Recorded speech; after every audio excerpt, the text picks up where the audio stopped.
vijana kupitia mradi wetu wa zuia matumizi ya pombe na kulevya. Ndio maana tukaamua tuanze ni jukumu letu. Mamlaka hawezi kumaliza dawa za kulevya kama sisi sote tutashirikiana. Kwanza kwenye jamii, kwa maana ya wananchi, kwa maana ya viongozi kutoka ngazi ya chini hadi ya juu. Na ndio maana ofisi yetu tuna kazi ya kuhakikisha kwamba tunakuwa na sauti ya pamoja ya wananchi kuzungumza athari za dawa za kulevya na ulevi wa kupindukia na uvutaji wa sigara. Tukisubiri aseme fulani, tunakwepa majukumu kabisa. Ni jambo la kwetu sote. Kama tuna nia kweli ya kuwafanya Watanzania wawe na afya njema, tunapaswa sote tutoe sauti. Sisi tuna msemo unasema, sema watasikia. Kikaa kimya watu hawataelewa, sababu watu wana tamaduni zao kwamba mimi lazima nitumie kilevi hiki, ninatumia kwa muda wa miaka mingi, sioni tatizo. Sio ukweli. Lazima mitazamo na tamaduni za mfumo huo tuziondoe. Tunaziondoaje? Kwa sababu tuna waandishi wa habari wataandika, waeleze wananchi. Mradi huu unalenga kuzuia ulevi wa kupindukia, matumizi holela ya uvutaji wa sigara. Matokeo ya matumizi ya ulevi wa kupindukia na matumizi ya dawa za kulevya unapelekea ukatili wa kijinsia kwenye jamii. Unaona watoto wanateseka, wanakosa elimu, wanakosa chakula majumbani, sababu tu ya ulevi wa wazazi ama walezi wanaowahudumia. Naamini kwamba tunatambua madhara makubwa yanayotokana na ulaibu wa pombe, tunayaona. Hata wengine tunawezekana tuna watu wa karibu ambao wamekuwa walaibu wa ulevi wa pombe, wa dawa za kulevya. Wanaoathirika ni hao walaibu, lakini pia wanafamilia na wenyewe wanaathirika pia, na jamii kwa ujumla. Pale ambapo utapata magonjwa yanayotokana na matumizi ya ulevi wa kupindukia na dawa za kulevya, tunaweka mzigo kwa serikali kwa maana hospitali. Na ndio maana sisi tunaamini katika kuzuia, na ndio maana mradi wetu ni wa kuzuia. Tuna kwa lugha ya kigeni prevention program, kwamba ni bora zaidi nizuie, kwamba ukishaathirika gharama inakuwa ni kubwa kufanyaje kukurejesha katika hali ya kawaida. Kupitia programu zetu za elimu na uhamasishaji, tunawahimiza vijana kufanya maamuzi sahihi, kuepuka vishawishi vya matumizi ya ulevi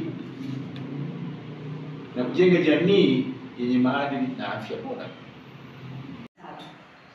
Ujuzi uliotolewa ni stadi za kijamii, kufikiri na udhibiti wa hisia, lakini pia uwezo wa kufanya maamuzi sahihi. Sisi tunaamini kijana akiwa na uwezo wa kufanya maamuzi sahihi, mfano akasema mimi lazima hapana, na kule akamaanisha hapana yake, tunaamini kabisa kijana atafanya nini? Ataepukana na madhara ya dawa za kulevya. Lakini mabadiliko ni gani ambayo tumeyapata?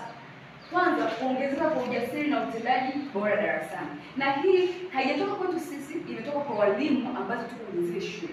Kwa hapa Arusha tuko shule 8 ambazo tunafanya nazo kazi bila Arusha. Kwa hiyo wale walimu wakuu na wale walimu ambao tuko nao karibu tunafanya nao kazi, wamekuwa kutuambia tunaona tofauti. Wamekuwa kutuambia hapa shule tulikuwa na kesi hata 80, lakini sisi kesi mbali kesi za bangi zimepungua hapa shuleni. Sisi hiyo inachukua furaha kubwa sana. Sasa imagine kama kuna kesi 80 zimepungua, automatically tunaamini kwamba hata jamii inafanya nini? Ina nafasi kubwa ya kubadilika. Kwa hiyo mabadiliko ambayo tunayaona, lakini kupungua kwa shinikizo la rika, kuboresha mawasiliano kati ya wanafunzi na walimu. Wamekuwa walimu wakituambia na sisi tunafurahi sana. Na hii ni moja ya hadithi ya mafanikio ambayo tulipata kwa mmoja wa wanafunzi katika shule ambazo sisi tunafundisha. Hapa anasema huyu mwanafunzi kwamba elimu ya ujuzi wa maisha imenisaidia kuwa na ujasiri wa kushiriki mijadala na kuhimili changamoto za vijana. Tunahakikisha kwamba huyu kijana angalau anashiriki vipindi 8 vya stadi za maisha, ambapo huwa tunaanza nao mwanzo wa mwaka mpaka mwisho wa mwaka. Tunaamini mpaka tunapofika mwisho wa mwaka tunayaona mabadiliko kwa upana. Lakini pia kwenye ukatili wa kijinsia tumezuia kuna magari na mafanikio gani tumeyapata.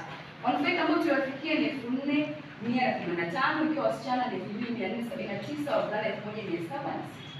Uhamasishaji tulifanya nini? Ilikuwa ni kupitia vipindi vya darasani, vipeperushi na mabango ambayo tulikuwa tumeandaa kwa ajili ya jumbe mbalimbali. Lakini pia ushirikishwaji wa wavulana katika kupinga ukatili wa kijinsia.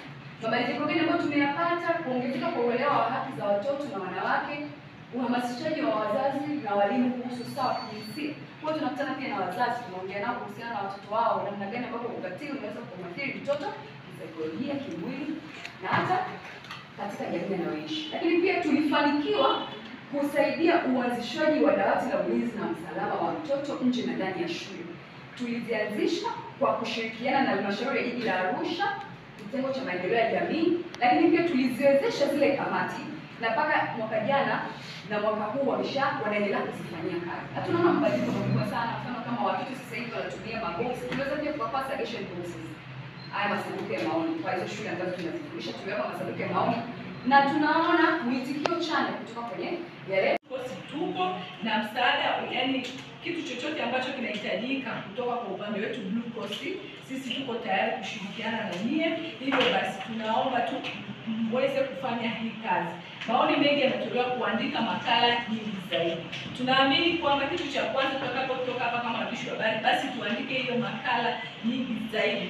Kama kila mwandishi hapa kama kusema kwamba akiandika ama akisema, basi habari zitasambaa kwa ukubwa tofauti na mwanzo. Hicho ni kitu cha kwanza, na summarize tu ili tukumbuke kwamba tumesema kwamba tunatakiwa kuandaa makala nyingi zaidi. Lakini vile vile kama Dadisi alisema kutumia story, kutumia wahanga, kaka amesema hapa kutumia matamasha, kaka amesema kufanya midahalo ya wazi, lakini vile vile kampeni aliyozungumzia kaka Ijuhudi. Hizi kazi tunatakiwa kuzifanye wote kama waandishi wa habari, kushirikiana na Blue Cross, lakini kushirikiana na mamlaka ya kudhibiti na kupambana na dawa za kulevya. Mamlaka wako, kila chochote ambacho tunakihitaji tutakipata. Tukihitaji wahanga tutawapata mamlaka, tukihitaji wataalamu, kuna wataalamu pale, yuko mkemia hajapata nafasi ya kuongea, wako wanasheria wa mamlaka kudhibiti, wako maafisa. Kwa yani resources zipo.